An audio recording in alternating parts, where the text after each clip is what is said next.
We are just 10 days away from the release of Dragon's Dogma 2, so let's take a look at all the vocations available in the game. Now, in Dragon's Dogma 2, a vocation is the fancy name for the class you can choose to play as, just to make it as simple as possible. Now, with most fantasy RPGs, you'll have a typical fighter, rogue, and your spellcaster, but in Dragon's Dogma 2, there are 3 different types of vocations available. There are 4 starting vocations, there are 2 advanced vocations, and there are 4 hybrid vocations. But please note that hybrid vocations are only available to be used by the Arisen, which is the name given to your player character, so your pawns or companions will not be able to use these vocations. Now, your vocations can be improved by increasing your rank within these vocations. This allows you to spend discipline points, and using these discipline points will unlock greater skills, whether that be a weapon skill, passive, or base skills from within your vocation. While travelling through the game, you may meet characters who specialise in certain vocations, so improving your relationship with these characters and gaining their approval can grant you access to their vocation, or provide the player with powerful tomes that will teach you skills of the highest order, according to Capcom.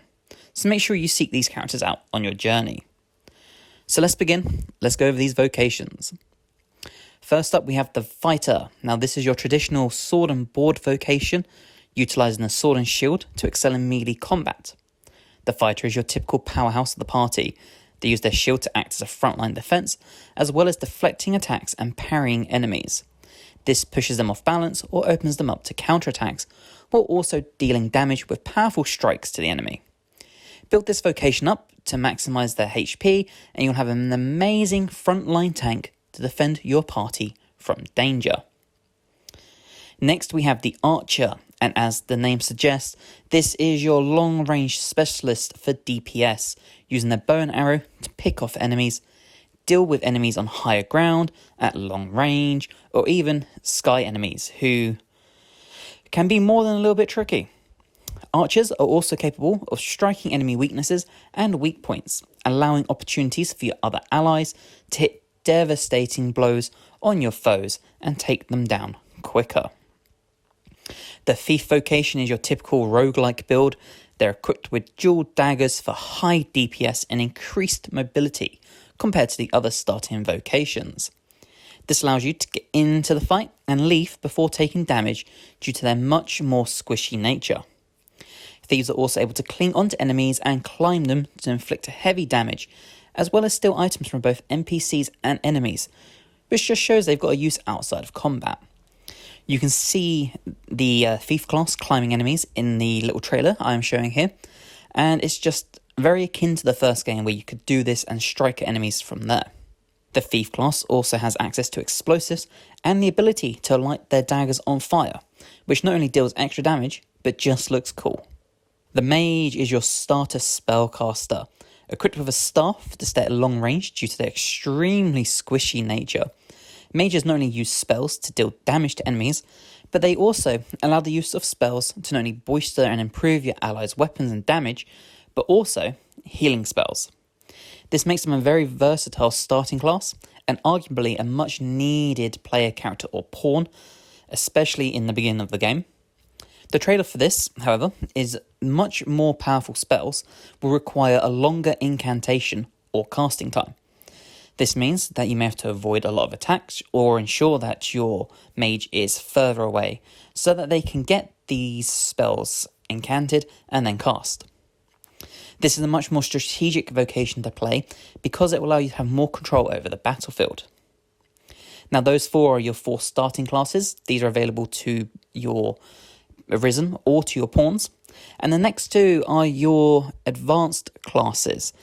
These are also available to a pawn and the Arisen, and advanced doesn't mean that they're stronger than your starter ones. They're both on par. It's just this is more of a specialised starter class. Think of it like that. Now, first up, we have the Warrior. Now, this is your typical fighter, but on steroids. Whereas the fighter uses the sword and shield, the Warrior utilises a 2-handed weapon, such as a hammer or a greatsword, to deal massive damage to enemies. And every time I see this, I can't help but just think of Dark Souls for some reason. The fighter class will allow you to charge up attacks for longer to deal even more damage.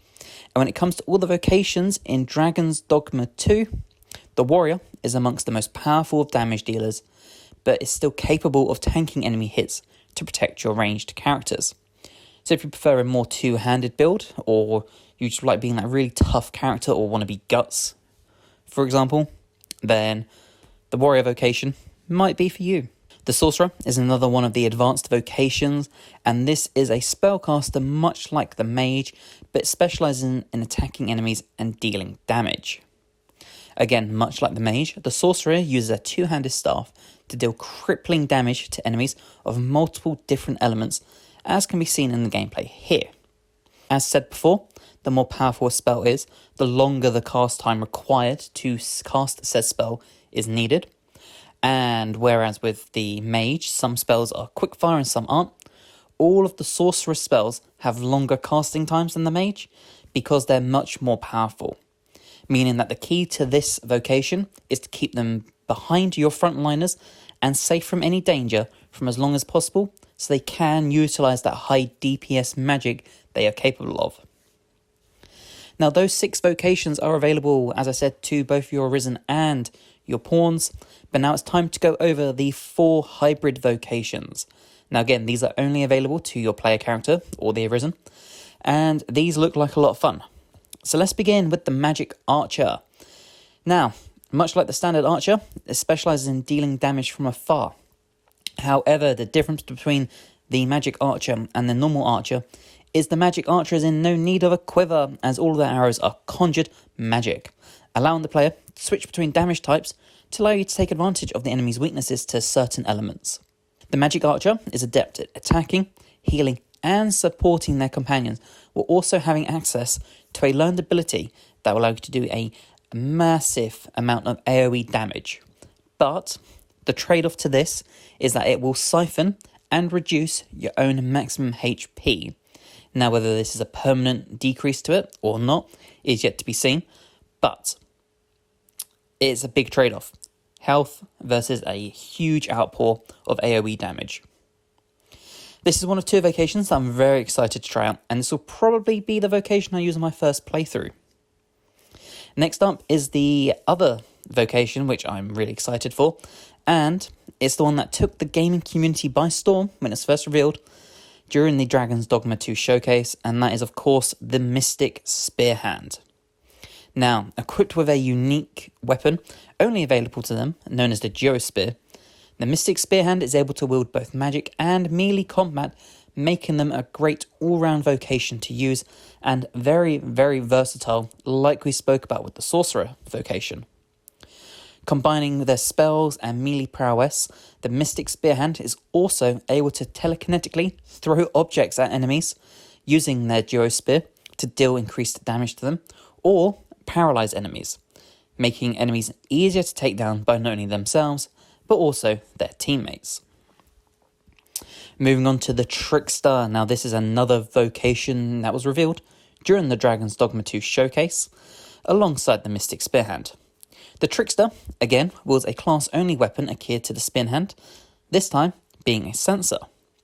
The censer looks like a little lantern, and it allows the Trickster to create smoke and illusions to confuse and deceive enemies.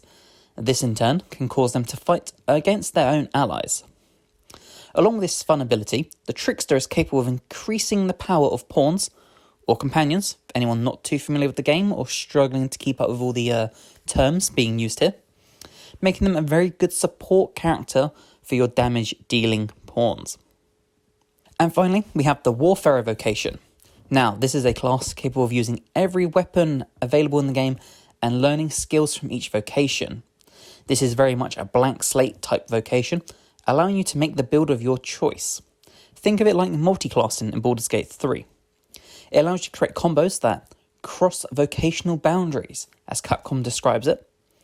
And now, while this might sound amazing immediately, there is a trade-off. The Warfarer has lower base stats compared to the other vocations, and to use all the skills you wish to, you'll need to carry all the different weapons that you will need. So, surprisingly, you can't use your archer skills with a greatsword. Who would have guessed, eh? So while you have as much versatility as you can create with the Warfarer, you won't have the specialized strengths that the other pure vocations will have. So just bear that in mind. But I'm sure by crossing over these vocations, you can probably create some very, very powerful magic-based builds that will deal an immense amount of damage, and I'm going to have a lot of fun personally trying to find some of these. So that's all the vocations we know about so far in Dragon's Dogma 2. Will there be more? We don't know yet. And which are you the most excited to play? For me personally, as I said, the Magic Archer and the Mystic Spearhand will be the first players. These look incredibly fun, and being able to mix magic with just shooting an arrow or using a spear looks really, really good to me. Now, do you have any ideas what vocations you're going to use, or what vocations you're going to use on your pawns? If so, let me know below. And thanks for watching. If you haven't already, please drop the video a like, it helps me amazingly. We will be streaming this game, and I will be doing build guides for this game when it comes out, so make sure you subscribe to the channel to either follow along on my Let's Play journey, or if you need some help making a build. And hopefully, I'll see you in the next one. Bye guys.